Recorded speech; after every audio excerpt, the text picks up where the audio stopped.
Tonight, we answer that age-old question. If you pour a bourbon into an empty glass and no one is around to drink it, what is the point?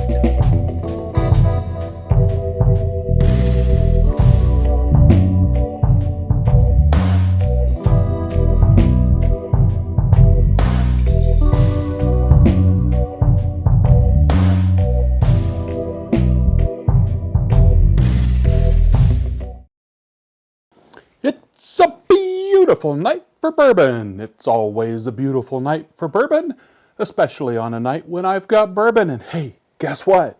Yeah, I've got bourbon. Okay, it's been about a year since I've posted a video, almost to the day, in fact. But I've been really busy. I finished my doctorate. I am now a doctor of education.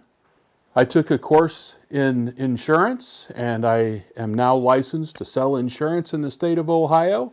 I've been taking real estate courses. I finished the courses, and now I'm just prepping for the exam. I started selling insurance. I had a few health problems, fully recovered, no problem there anymore. Just any number of things going on. And so it's taken me a while. I had to give something up. This was it, but I am back, and I'm back in the swing, and I'm going to start posting videos again. I'm going to do things a little bit differently, but don't worry. I am still going to drink bourbon. I'm still going to talk bourbon, but I'm going to talk some other things as well.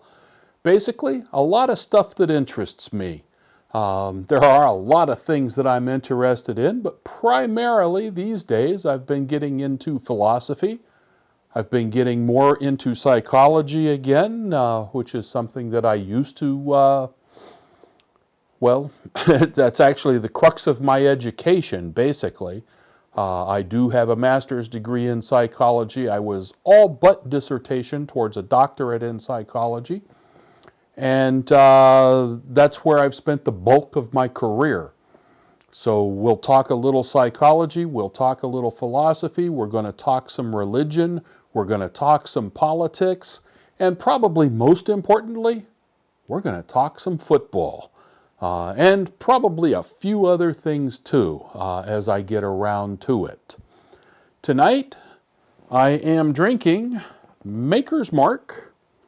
This is what they call caramel corn. It's an Ohio pick from 2021. In fact, this was released in March of 2021. It is 109 proof. It's one of their wood finishing series bourbons, although it is a special state of Ohio pick, so it was only sold in the state of Ohio. It's very appropriately named. I'll talk about that in a minute. And I highly recommend Maker's Mark. I highly recommend their finished bourbons, the ones finished with the toasted staves. They really are all different, and they've got a lot of character. But they also sell a cask strength bourbon that is just on the shelf, and it's just their regular bourbon at cask strength, and it's really good too. And usually a little bit lower in price, so it's more of a bargain. All right, we'll get back to bourbon in just a little bit, but as I promised, a little philosophy tonight. And what we're going to talk about are the two basic main branches of philosophy, if you will, or two basic philosophies. Oftentimes you'll have in philosophy, you'll have one philosophy, and then you'll have another one that is diametrically opposed to that one. So they're kind of like opposites. And that's what you've got here. But in this case, you could say that all of philosophy can be divided into these two categories, which have to do with the nature of reality. They are materialism and idealism. For the idealist, spirit, mind, and/or ideas are primary, and matter is a byproduct. For the materialist, matter is primary, and spirit, mind, and/or ideas are the byproduct or they do not exist at all.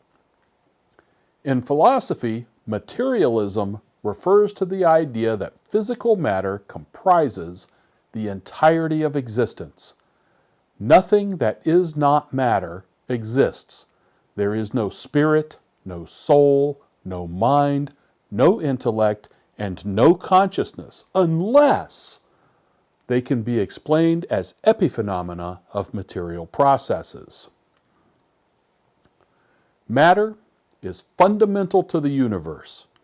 It is closely aligned with physicalism and directly opposes idealism.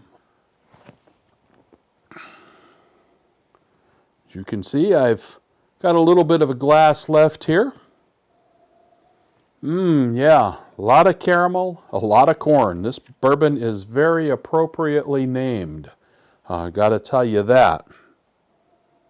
Very sweet. You can smell the yeast and the bread.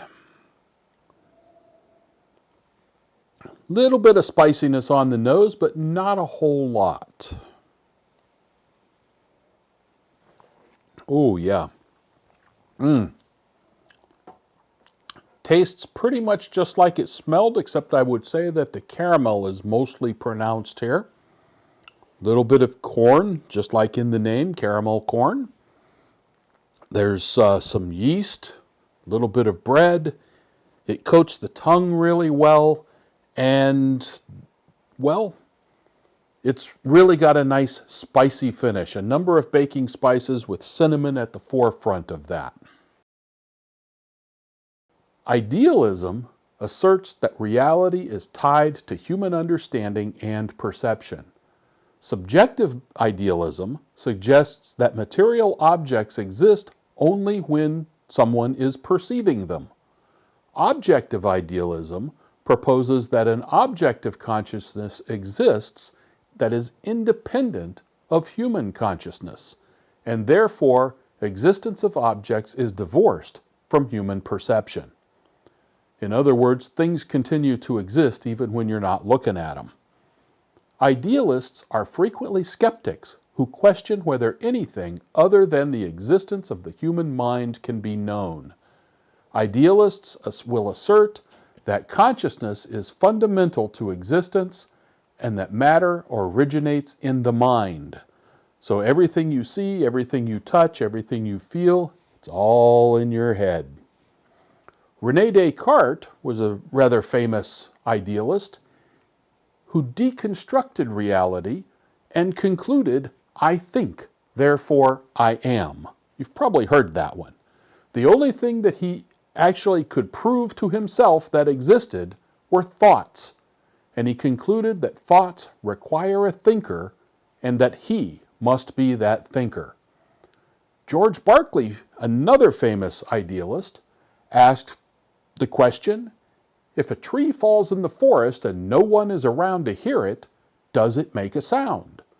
Well, the answer to his question depends entirely on the definition of the word sound that is being used. In physics, sound is produced by acoustic waves, and there is no receiver or perceiver necessary.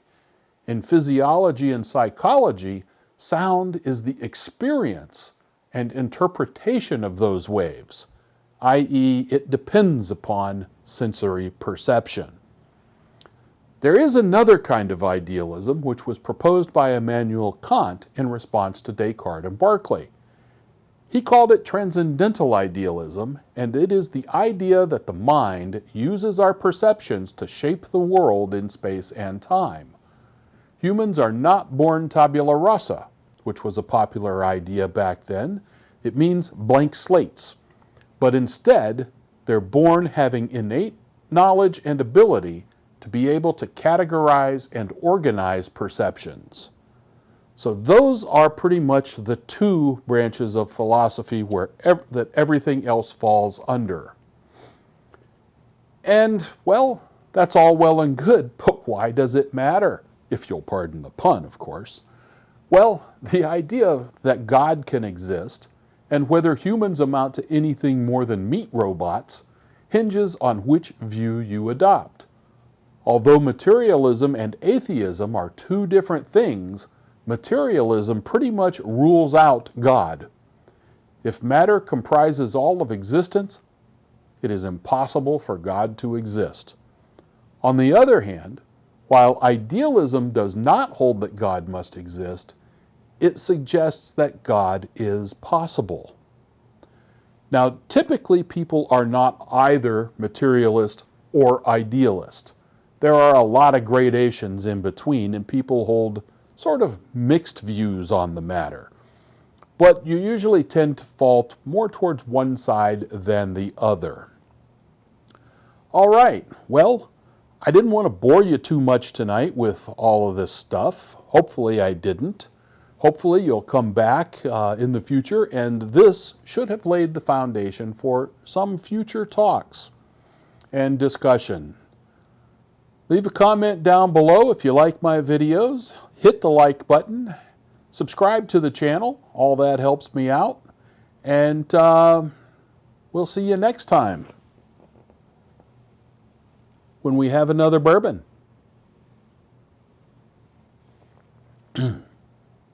Thanks for watching, and y'all come back now. You hear? So what does all this have to do with bourbon anyways? Can't really say I know.